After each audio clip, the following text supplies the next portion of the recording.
ਵਾਹਿਗੁਰੂ ਜੀ ਕਾ ਖਾਲਸਾ ਵਾਹਿਗੁਰੂ ਜੀ ਕੀ ਫਤਿਹ। ਮੈਂ ਤੁਹਾਡੀ ਹੋਸਟ ਵੀਤ ਕੌਰ ਨਿਊਜ਼ ਟੀਵੀ 84 ਦੇ ਨਾਲ। ਵੀਰ ਜਿਸ ਤਰ੍ਹਾਂ ਤੁਸੀਂ ਜਾਣਦੇ ਹੋ ਕਿ ਭਾਵੇਂ ਦਿੱਲੀ ਵਿੱਚ ਆਮ ਆਦਮੀ ਪਾਰਟੀ ਦੀ ਸਰਕਾਰ ਨੂੰ ਲਗਭਗ 6 ਹਫ਼ਤੇ ਦਾ ਸਮਾਂ ਰਾਜ ਕਰਨ ਦਾ ਮਿਲਿਆ, ਪਰ ਇਸ ਸਮੇਂ ਵਿੱਚ ਇਸ ਸਰਕਾਰ ਨੇ ਸਿੱਖ ਨੁਕਤਾ ਨਿਗਾਹ ਤੋਂ ਦੋ ਅਹਿਮ ਫੈਸਲੇ ਲਏ।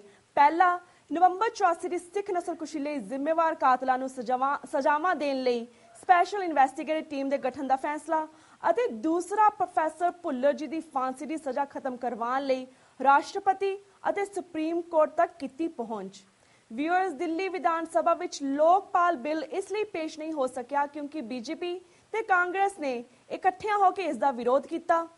ਮੁੱਖ ਮੰਤਰੀ ਕੇਜਰੀਵਾਲ ਨੇ ਇਸ ਮੁੱਦੇ ਨੂੰ ਆਧਾਰ ਬਣਾ ਕੇ ਆਪਣੀ ਸਰਕਾਰ ਦਾ ਅਸਤੀਫਾ ਦੇ ਦਿੱਤਾ, ਪਰ 2014 ਦੀਆਂ ਪਾਰਲੀਮੈਂਟ ਚੋਣਾਂ ਵਿੱਚ ਵੀ ਆਮ ਆਦਮੀ ਪਾਰਟੀ ਨੇ ਆਪਣੇ ਉਮੀਦਵਾਰ ਖੜੇ ਕਰਨ ਦਾ ਫੈਸਲਾ ਕੀਤਾ ਹੈ। ਪੱਛਮੀ ਦਿੱਲੀ ਹਲਕੇ ਤੋਂ ਸਿੱਖੀ ਅਣਖ ਦੇ ਪ੍ਰਤੀਕ ਪੱਤਰਕਾਰ ਤੇ ਲਿਖਾਰੀ ਸਰਦਾਰ ਜਰਨੈਲ ਸਿੰਘ ਨੂੰ ਆਮ ਆਦਮੀ ਪਾਰਟੀ ਨੇ ਐਮਪੀ ਦੀ ਟਿਕਟ ਦਿੱਤੀ।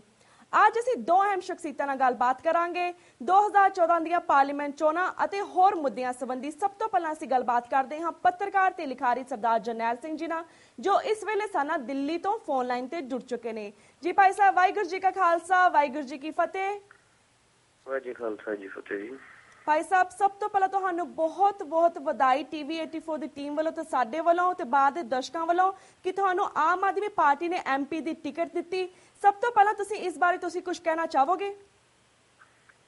ਦੇਖੋ ਜੀ, ਵਧਾਈਆਂ ਦਿੱਤਾ ਜਦੋਂ ਇਹ ਮੋਰਚਾ ਫਤਿਹ ਹੋਏਗਾ ਜੀ, ਉਹਨਾਂ ਨੇ ਜਿਹੜਾ ਵਿਸ਼ਵਾਸ ਜਤਾਇਆ ਤੇ ਕਾਫੀ ਕੁਝ ਤੁਸੀਂ ਪਹਿਲਾਂ ਹੀ ਦੱਸ ਦਿੱਤਾ। ਮੈਂ ਕੋਈ ਪੋਲੀਟੀਸ਼ੀਅਨ ਨਹੀਂ ਹਾਂ ਤੇ ਰਾਜਨੀਤੀ ਚਾਹਣ ਦਾ ਮੇਰਾ ਕੋਈ ਇਰਾਦਾ ਵੀ ਨਹੀਂ ਸੀ। ਹਾਂਜੀ, ਪਰ ਜਦੋਂ ਅਸੀਂ ਸਿੱਖ ਕੌਮ ਐਸੀ ਹੈ ਕਿ ਕਿਸੇ ਦਾ ਅਸੀਂ ਅਹਿਸਾਨ ਨਹੀਂ ਰੱਖਦੇ ਹੁੰਦੇ ਤੇ ਅਸੀਂ ਤਾਂ ਦੂਜਿਆਂ ਤੇ ਵੀ ਅਹਿਸਾਨ ਕਰਦੇ ਰਹੇ। ਤੇ ਜਿਸ ਨੇ 48 ਦਿਨਾਂ ਦੇ ਵਿੱਚ 30 ਦਿਨ ਦੇ ਵਿੱਚ ਹੀ ਆਪਣਾ SIT ਬਣਾਤੀ ਤੇ ਪ੍ਰੋਫੈਸਰ ਭੁੱਲਰ ਵਾਲੀ ਗੱਲ ਜਿਹੜੀ ਉਹਨਾਂ ਨੇ ਅੱਗੇ ਆਪਣੀ ਚਿੱਠੀ ਲਿਖ ਦਿੱਤੀ।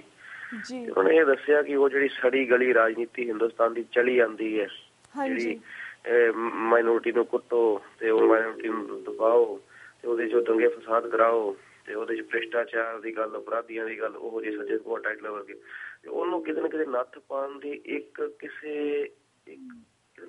ਹਵਾ ਜੀ ਸ਼ੁਰੂ ਹੋਈ ਹੈ, ਇੱਕ ਬਦਲਾਅ ਸ਼ੁਰੂ ਹੈ ਜਿਹੜਾ ਕਦੇ 50-100 ਸਾਲ ਚ ਕਿਸੇ ਸਮਾਜ ਸ਼ੁਰੂ ਹੁੰਦਾ ਤੇ ਕਿਤੇ ਕੋਈ ਸਮਾਜ ਖੜਾ ਹੋਣ ਦੀ ਕੋਸ਼ਿਸ਼ ਕਰਦਾ ਤੇ ਆਪਣੀ ਇੱਕ ਸੁਚੱਜੀ ਗੱਲ ਕਰਨ ਦੇ ਲਈ ਅੱਗੇ ਆਉਂਦਾ ਤੇ ਉਹ ਇੱਕ ਆਮ ਆਦਮੀ ਪਾਰਟੀ ਦਾ ਪ੍ਰਤੀਕ ਬਣ ਰਹੀ ਹੈ। ਤੇ ਅਰਵਿੰਦ ਕੇਜਰੀਵਾਲ ਨੂੰ ਇਹ ਪਰਸਨਲ ਵੀ ਰਿਲੇਸ਼ਨ ਹੈ ਤੇ ਮੈਂ ਉਹਨਾਂ ਨਾਲ ਗੱਲਬਾਤ ਕਰਦਾ ਰਹਿਣਾ ਤੇ ਉਹ ਕਾਫੀ ਸੁਲਝੇ ਹੋਏ ਬੰਦੇ ਨੇ ਤੇ ਉਹ ਇਸ ਗੱਲ ਨੂੰ ਨਹੀਂ ਦੇਖਦੇ ਕਿ ਕੋਈ ਹਿੰਦੂ ਹੈ ਕਿ ਸਿੱਖ ਹੈ ਕਿ ਮੁਸਲਮਾਨ ਹੈ ਕਿ ਈਸਾਈ ਹੈ।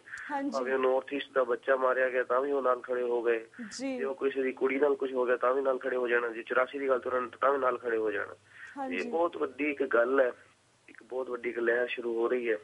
ਉਹਦੇ ਜੇ ਅਸੀਂ ਕੋਈ ਯੋਗਦਾਨ ਪਾ ਸਕੀਏ ਤਾਂ ਦੇਖਦੇ ਹਾਂ। ਜੀ ਬਿਲਕੁਲ ਬਿਲਕੁਲ। ਤੇ ਭਾਈ ਸਾਹਿਬ, ਅਸੀਂ ਤੁਹਾਡੇ ਕੋਲ ਇਹ ਜਾਣਨਾ ਚਾਹਾਂਗੇ, ਤੁਸੀਂ ਮੈਂਬਰ ਪਾਰਲੀਮੈਂਟ ਬਣ ਕੇ ਐਸਾ ਵਿਸ਼ੇਸ਼ ਐਸਾ ਖਾਸ ਕੀ ਕਰਨਾ ਚਾਹੋਗੇ ਕਿ ਜਿਹੜਾ ਪਹਿਲਿਆਂ ਨੇ ਨਹੀਂ ਸੀ ਕੀਤਾ? ਪਹਿਲੇ ਨੇ ਕੀਤਾ ਕੀ ਤੁਹਾਨੂੰ ਇਹ ਪਤਾ ਹੀ ਹੈ। ਬਾਕੀ ਮੈਂਬਰ ਪਾਰਲੀਮੈਂਟ ਬਣ ਕੇ ਮੈਂ ਸਾਫ਼ ਗੱਲ, ਇਹ ਜਿਹੜੀ ਹਿੰਦੁਸਤਾਨ ਦੀ ਸੰਸਦ ਆ, ਕਹਿਣ ਨੂੰ ਤਾਂ ਹਿੰਦੁਸਤਾਨ ਸਭ ਤੋਂ ਵੱਡੀ ਡੈਮੋਕ੍ਰੇਸੀ ਆ, ਪਰ ਇਹ ਬੈਸਟ ਡੈਮੋਕ੍ਰੇਸੀ ਨਹੀਂ ਹੈ। ਇਹ ਬਹੁਤ ਸੜੀ ਗਲੀ ਡੈਮੋਕ੍ਰੇਸੀ ਹੈ। ਇੱਥੇ ਉਹੀ ਅਪਰਾਧੀ, ਉੱਥੇ ਉਹੀ ਸੱਤਾ ਦੇ ਦਲਾਲ, ਉਹੀ ਬਲਾਤਕਾਰੀ, ਉਹੀ ਜਿਹੜੇ ਫਸਾਦ ਕਰਾਉਣ ਵਾਲੇ ਲੋਕ ਆ ਕੇ ਬਹਿੰਦੇ ਆ। ਤੇ ਜੇ ਉੱਥੇ ਝਾੜੂ ਮਾਰ ਕੇ ਸਫਾਈ ਹੋ ਸਕੇ ਤਾਂ ਇੱਕ ਤਰੀਕਾ ਹੋਏਗਾ ਕਿ ਇਹਨਾਂ ਦੀ ਇਸ ਸੜੀ ਗਲੀ ਰਾਜਨੀਤੀ ਨੂੰ ਖਤਮ ਕੀਤਾ ਜਾ ਸਕੇ। ਉੱਥੇ ਉਹ ਮੁੱਦੇ ਚੱਕੇ ਜਾਣਗੇ ਜਿਹੜੇ ਮਨੁੱਖਤਾ ਦੇ ਹੋਣਗੇ, ਜਿਹੜੇ ਸੈਕੂਲਰਿਜ਼ਮ ਦੇ ਹੋਣਗੇ। 1984 ਦਾ ਮਸਲਾ ਹੋਵੇ ਭਾਵੇਂ ਮੁਸਲਮਾਨਾਂ ਨਾਲ ਹੋਇਆ ਹੋਵੇ ਤੇ ਭਾਵੇਂ ਕਿਸੇ ਨਿਰਦੋਸ਼ ਹਿੰਦੂ ਨਾਲ ਕਿਉਂ ਨਾ ਹੋਇਆ ਹੋਵੇ, ਕਿਉਂਕਿ ਇੱਥੇ ਸਿੱਖ ਜਿਹੜਾ ਨਾ ਉਹ ਇਹ ਨਹੀਂ ਕਹਿੰਦਾ ਕਿ ਸਾਨੂੰ ਕੋਈ ਫੇਵਰ ਦਿਓ, ਪਰ ਉਹ ਕਹਿੰਦਾ ਕਿ ਸਾਡੇ ਨਾਲ ਕੋਈ ਡਿਸਕ੍ਰਿਮੀਨੇਸ਼ਨ ਨਹੀਂ ਹੋਣਾ ਚਾਹੀਦਾ। ਜਿਹੜਾ ਸੰਵਿਧਾਨ ਕਹਿੰਦਾ ਉਹਨੂੰ ਇਨ ਬਿਨ ਮੰਨਣਾ, ਇਹ ਅੱਜ ਕੱਲ੍ਹ ਚੱਲਦਾ ਨਹੀਂ। ਇਨ ਬਿਨ ਮੰਨਦਾ ਕੋਈ ਨਹੀਂ, ਇੰਪਲੀਮੈਂਟੇਸ਼ਨ ਚ ਕੁਛ ਹੋਰ ਹੈ ਤੇ ਉਹ ਕੋਸ਼ਿਸ਼ ਕੀਤੀ ਜਾਏਗੀ ਕਿ ਉਹ ਮੁੱਦੇ ਉੱਥੇ ਚੁੱਕੇ ਜਾਣ। ਜੀ ਜੀ। ਤੇ ਵੀਰ, ਜਿਸ ਤਰ੍ਹਾਂ ਭਾਰਤ ਦੀ ਗਵਰਨਮੈਂਟ ਜਿਹੜੀ ਹੈ, ਭਾਰਤ ਸਰਕਾਰ ਇੰਨੀ ਕਰਪਟਡ ਹੈ, ਜਿਹੜੀ SIT ਜਿਹੜੀ ਟੀਮ ਦਾ ਗਠਨ ਕੀਤਾ ਹੈ, ਤੁਹਾਨੂੰ ਕੀ ਲੱਗਦਾ ਕਿ ਸਿੱਖਾਂ ਨੂੰ ਇਸ ਦੇ ਨਾਲ ਇਨਸਾਫ ਮਿਲੇਗਾ? ਦੇਖੋ ਜੀ, ਗੱਲ ਫਿਰ ਮੈਂ ਕਹਾਂ 30 ਸਾਲ ਬਾਅਦ ਤੁਸੀਂ ਇਨਸਾਫ ਹੋਏਗਾ ਕਿ ਨਹੀਂ ਹੋਏਗਾ ਆਪਾਂ ਇਹ ਨਹੀਂ ਕਹਿ ਸਕਦੇ, ਕਿਉਂਕਿ ਬਹੁਤ ਕੁਝ ਲੀਗਲ ਉਹਦੇ ਤੇ ਡਿਪੈਂਡ ਕਰਦਾ ਹੈ। ਗਵਾਹ ਕਿੱਥੇ ਹੈ, ਕਿੰਨੇ ਹੈ, ਕੀ ਨਹੀਂ ਹੈ। ਕੁਝ ਕੇਸ ਹੈਗੇ ਆ ਨਾਂਗਲੋਈ ਵਾਲਾ, ਉਹਨੂੰ ਅਸੀਂ ਅੱਗੇ ਕਰ ਰਹੇ ਹਾਂ, ਉਹ ਵੀ ਉਹਨਾਂ ਨੇ ਟੇਕਅਪ ਕਰ ਲਿੱਤਾ। ਪਰ ਗੱਲ ਹੈ ਕਿ ਉਹਦੀ ਭਾਵਨਾ ਚੰਗੀ ਹੈ, ਉਹਨੇ ਉਹਨਾਂ ਨੂੰ ਫੇਰ ਕਟਘਰੇ ਚ ਖੜਾ ਕਰ ਦਿੱਤਾ ਤੇ ਕੈਬਨਿਟ ਨੇ ਉਹਨੂੰ ਅਪਰੂਵਲ ਦਿੱਤਾ SIT ਨੂੰ ਤੇ ਲੈਫਟੀਨੈਂਟ ਗਵਰਨਰ ਨੇ ਉਹਨੂੰ ਅਪਰੂਵ ਕਰ ਦਿੱਤਾ ਤੇ ਨੋਟੀਫਿਕੇਸ਼ਨ ਹੋ ਕੇ ਉਹਨੂੰ ਬਣ ਜਾਣਾ ਹੁਣ ਉਹਨੇ। ਤੇ ਇਸ ਕਰਕੇ ਆਪਾਂ ਇੱਕ ਦੁਬਾਰਾ ਉਹਨਾਂ ਲੋਕਾਂ ਨੂੰ, ਮੈਂ ਫਿਰ ਕਹਿ ਦਿਆਂ, 84 ਹੋਏ 30 ਸਾਲ ਹੋ ਗਏ, ਦੁਬਾਰਾ ਕਰਨ ਦੀ ਹਿੰਮਤ ਨਾ ਕਰ ਸਕਣ, ਅਸੀਂ ਉਹਨਾਂ ਨੂੰ ਛੱਡੀਏ ਨਾ, ਉਹਨਾਂ ਨੂੰ ਕੁੜਕੀ 'ਚ ਫਸੇ ਰਹਿਣ ਉਹਨਾਂ ਦੀ ਜਾਨ।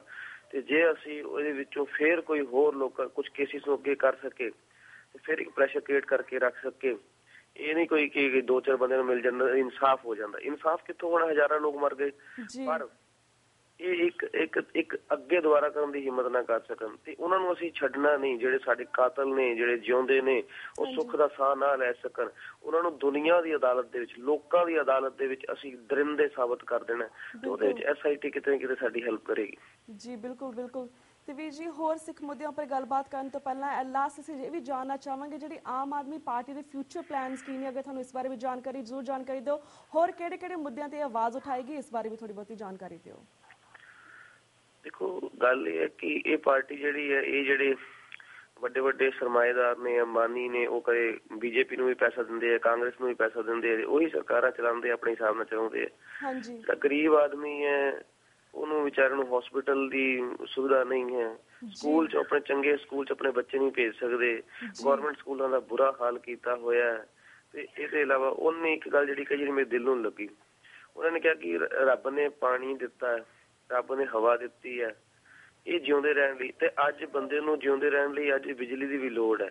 ਜਿਹੜੀਆਂ ਬੇਸਿਕ ਜ਼ਰੂਰਤਾਂ ਨੇ, ਬਿਜਲੀ ਹੈ, ਪਾਣੀ ਹੈ, ਇਹ ਤਾਂ ਇੰਨਾ ਸਸਤਾ ਹੋਣਾ ਚਾਹੀਦਾ ਹੈ ਕਿ ਘੱਟੋ ਘੱਟ ਉਹ ਬੰਦਾ ਜਿਉਂਦਾ ਰਹਿ ਸਕੇ। ਤੇ ਉਹਦੇ ਤੇ ਇਸ ਲਈ ਉਹਨੇ ਸਬਸਿਡੀ ਦਿੱਤੀ। ਉਹ ਕਹਿੰਦਾ ਜੇ ਕਿਸੇ ਨੂੰ ਕੋਈ ਵੱਡੀ ਗੱਡੀ 'ਚ ਬਹਿਣਾ ਤਾਂ ਬੈਠੇ, ਜੇ ਕਿਸੇ ਨੇ ਕੋਈ ਚੰਗਾ ਕੋਟ ਪਾਉਣਾ ਪਾਏ, ਜੇ ਕਿਸੇ ਨੇ ਕੋਈ ਆਪਣੀਆਂ ਲਗਜ਼ਰੀ ਲੈਣੀਆਂ ਤਾਂ ਲਏ ਪੈਸਾ ਖਰਚੇ। ਪਰ ਜਿਹੜਾ ਆਮ ਜਿਹੜੀ ਬੇਸਿਕ ਮੂਲਭੂਤ ਚੀਜ਼ਾਂ ਹੁੰਦੀਆਂ, ਪੈਟਰੋਲ ਇੱਥੇ ਸਾਡੇ 70-72 ਰੁਪਏ ਲੀਟਰ ਹੋ ਗਿਆ, ਸ਼ਾਇਦ ਅਮਰੀਕਾ 'ਚ ਵੀ ਘੱਟ ਹੋਣਾ, ਇਸ ਤੋਂ ਸਸਤਾ ਹੋਣਾ।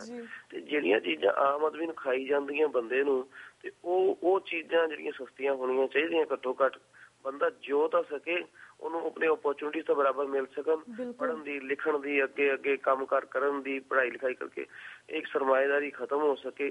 ਜਿਹੜੀ ਇਹ ਰਾਜਨੀਤੀ, ਮੈਂ ਫਿਰ ਉਹ ਗੱਲ ਕਹਿ ਰਿਹਾ, ਜੇ ਅੱਜ ਕੀ ਹੈ, ਅੱਜ ਉਹ ਅੱਜ ਮੋਦੀ ਜਿਹੜਾ ਨਾ ਆਪਣੀ ਉਹ ਦੂਜੀ ਗੱਲ ਕਰਕੇ ਰਾਜੀ ਨਹੀਂ ਹੋ ਰਿਹਾ ਗੁਜਰਾਤ ਦੀ, ਜੋ ਕੀਤਾ ਉਹਨੇ। ਅੱਜ ਜਿਹੜਾ ਹੈ ਉਹ ਗੋਇਲ ਨੂੰ ਨਹੀਂ ਲੈਂਦੇ, ਕਹਿੰਦੇ ਹਰਸ਼ਵਰਧਨ ਨੂੰ ਲਿਆਵਾਂਗੇ। ਅੱਜ ਰਾਹੁਲ ਗਾਂਧੀ ਜਿਹੜਾ ਕਹਿੰਦਾ ਨਹੀਂ ਤੋੜੋ ਨਹੀਂ ਜੀ ਜੋੜੋ।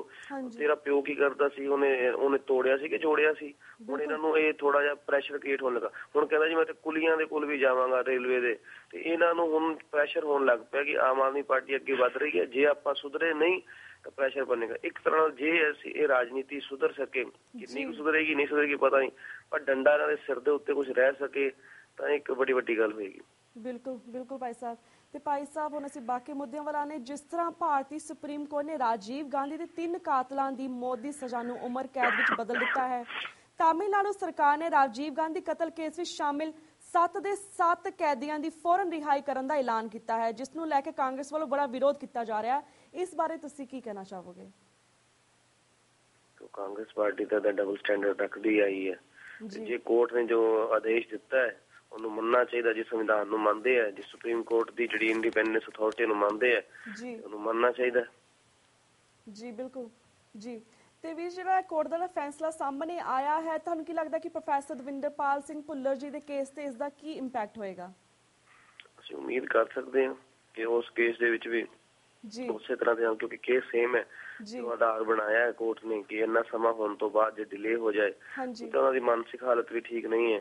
ਤੇ ਉਹਦੇ ਆਧਾਰ ਦੇ ਉੱਤੇ ਸਾਨੂੰ ਉਮੀਦ ਹੈ ਕਿ ਉਹਨਾਂ ਦੀ ਵੀ ਇੱਕ ਤਰ੍ਹਾਂ ਨਾਲ ਜਿਹੜੀ ਫਾਂਸੀ ਤਾਂ ਟਲੇਗੀ ਤੇ ਰਿਹਾਈ ਹੋ ਸਕੇ। ਹਾਂਜੀ ਜੀ।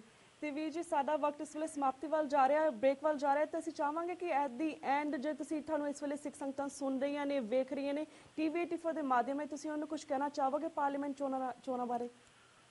ਦੇਖੋ ਜੀ, ਮੈਂ ਇੱਕ ਬਹੁਤ ਛੋਟਾ ਜਿਹਾ ਬੰਦਾ, ਮੈਂ ਜਰਨਲਿਸਟ ਜਾਂ ਇਸ਼ੂ ਚੁੱਕਿਆ। ਇਹ ਪਾਰਲੀਮੈਂਟ ਦਾ ਮੈਂਬਰ, ਉਹ ਜਿਹੜਾ ਇਲੈਕਸ਼ਨ ਹੈ ਬਹੁਤ ਵੱਡਾ ਹੈ। ਇਹਦੇ ਵਿੱਚ 10 ਵਿਧਾਨ ਸਭਾਵਾਂ ਹੁੰਦੀਆਂ ਤੇ ਇੱਥੇ ਵੱਡੇ ਵੱਡੇ ਜਿਹੜੇ ਉਹ ਧੁਰੰਦਰ, ਵੱਡੇ ਵੱਡੇ ਧਨਾੜ ਬੈਠੇ ਆ ਜਿਹੜੇ ਉਹ ਇਲੈਕਸ਼ਨ ਲੜ ਰਹੇ ਨੇ। ਸਾਡੇ ਕੋਲ ਉਹ ਰਿਸੋਰਸਿਸ ਨਹੀਂ ਹੈਗੇ ਤੇ ਇਹ ਸਾਨੂੰ ਇਹ ਲੜਾਈ ਸਾਡੇ ਸਾਰੇ ਪੰਥ ਦੀ ਹੈ, ਕੌਮ ਦੀ ਹੈ। ਤੇ ਮੈਂ ਜ਼ਿੰਦਗੀ 'ਚ ਪਹਿਲੀ ਵਾਰੀ ਇਹ ਜ਼ਰੂਰ ਕਹਾਂਗਾ ਕਿ ਸਾਨੂੰ ਲੋੜ ਹੈ ਕਿ ਅਸੀਂ ਘੱਟੋ ਘੱਟ ਉਹ 10 ਵਿਧਾਨ ਸਭਾ ਤੱਕ ਪਹੁੰਚ ਸਕੀਏ, ਉੱਥੇ ਪ੍ਰਚਾਰ ਕਰ ਸਕੀਏ। ਇਹਦੇ ਵਿੱਚ ਜੇ ਕੋਈ ਸਾਡਾ ਸਹਿਯੋਗ ਕਰੇਗਾ, ਮਹਾਰਾਜ ਕਿਰਪਾ ਕਰਨ। ਜੀ ਬਿਲਕੁਲ ਵੀਰ ਜੀ, ਤੇ ਅਸੀਂ ਵੀ ਟੀਵੀ 84 ਦੀ ਪੂਰੀ ਟੀਮ ਵੱਲੋਂ ਇਹੀ ਅਰਦਾਸ ਕਰਦੇ ਕਿ ਤੁਸੀਂ ਐਮਪੀ ਦੀ ਸੀਟ ਜਿੱਤੋ ਤੇ ਟੀਵੀ 84 ਦੇ ਦਰਸ਼ਕਾਂ ਸਾਹਮਣੇ ਵੀ ਇਹ ਬੇਨਤੀ ਕਰਦੇ ਕਿ ਤੁਹਾਡਾ ਪੂਰਾ ਸਮਰਥਨ ਦੇ ਸਾਨੂੰ ਦੇਣ। ਤੇ ਵੀਰ ਜੀ ਸਾਡਾ ਹੁਣ ਵਕਤ ਬ੍ਰੇਕ ਵੱਲ ਜਾ ਰਿਹਾ, ਤੁਹਾਡਾ ਬਹੁਤ ਬਹੁਤ ਸ਼ੁਕਰੀਆ, ਤੁਸੀਂ ਆਪਣਾ ਟਾਈਮ ਕੱਢ ਕੇ ਸਾਡੀ ਬਾਹਰ ਦੀ ਸਿੱਖ ਸੰਗਤ ਦੇ ਰੂਬਰੂ ਹੋਏ, ਆਪਣੇ ਵਿਚਾਰ ਸਾਂਝੇ ਕੀਤੇ, ਆਮ ਆਦਮੀ ਪਾਰਟੀ ਦਾ ਵੇਰਵਾ ਵੀ ਦਿੱਤਾ ਤੇ ਮੈਂ ਤੁਹਾਡੇ ਕੋਲ ਹੁਣ ਇੱਥੇ ਇਜਾਜ਼ਤ ਲੈਂਦੀ ਹਾਂ। ਵਾਹਿਗੁਰੂ ਜੀ ਕਾ ਖਾਲਸਾ, ਵਾਹਿਗੁਰੂ ਜੀ ਕੀ ਫਤਿਹ। ਵਾਹਿਗੁਰੂ ਜੀ ਕਾ ਖਾਲਸਾ, ਵਾਹਿਗੁਰੂ ਜੀ ਕੀ ਫਤਿਹ। Viewers, वक्त हो गया एक छोटे से ब्रेक तक। Keep watching News TV 84 The Now. We'll be right back after a short break.